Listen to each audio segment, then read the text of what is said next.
When I was 19 years old, I got my driver's license, and I used to have this bad habit of driving very slowly on very scenic routes. I would be going, I used to drive through the Appalachian Mountains a lot. This was between Pittsburgh and Rochester. The fastest way to drive from Pittsburgh to Rochester is Interstate 79 and the New York Thruway.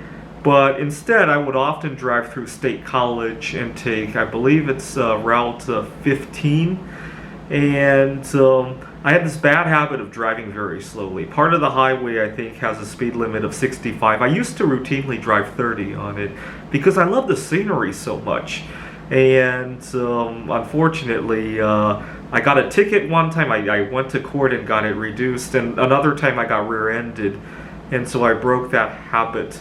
Not to say that 30 was a good speed for it, but oftentimes nowadays I'd be driving 65 on it, and people would pass me going 80, honk their horn, cuss at me, and then I would, a few miles down the road, we would run into traffic, and then I would realize that they were only 5 or 6 cars ahead of me.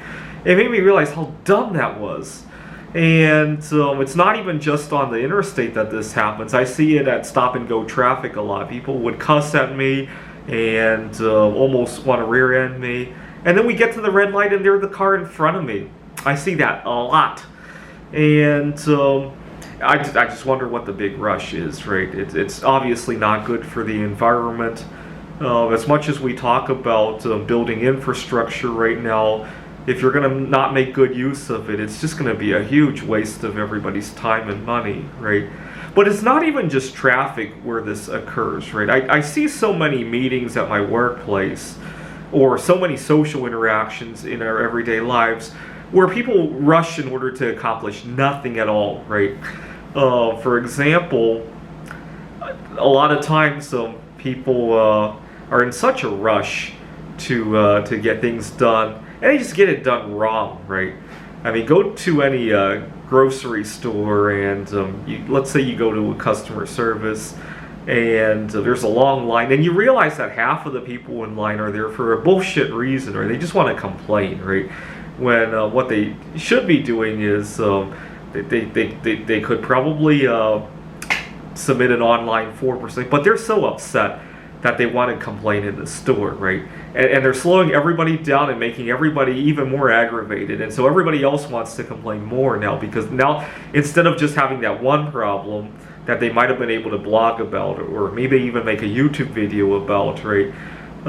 Instead of just having that one problem, now they've waited half an hour to complain to the guy at the customer service, and now they're even more upset, and they're creating a ripple effect on everybody behind them, right? I see this at work a lot, actually. Sometimes in our rush to discuss things, we interrupt each other, and the result is we accomplish less, not more, right? I actually do wish people would drive 55 miles an hour. I wouldn't want to see a speed limit like we did in the 1970s. I want to see us voluntarily want to slow down and enjoy life, right? Well, a lot of people actually, in their quest for rush, they miss out on meeting people in their local life, right? So what do? They go online to join dating websites, right? I suggest we consolidate the two, right? There's a lot of interesting local people to meet. Just slow down, right? And actually, if you can get away with it, once in a while drive 35 miles an hour on a freeway and enjoy the scenery. Thanks for watching.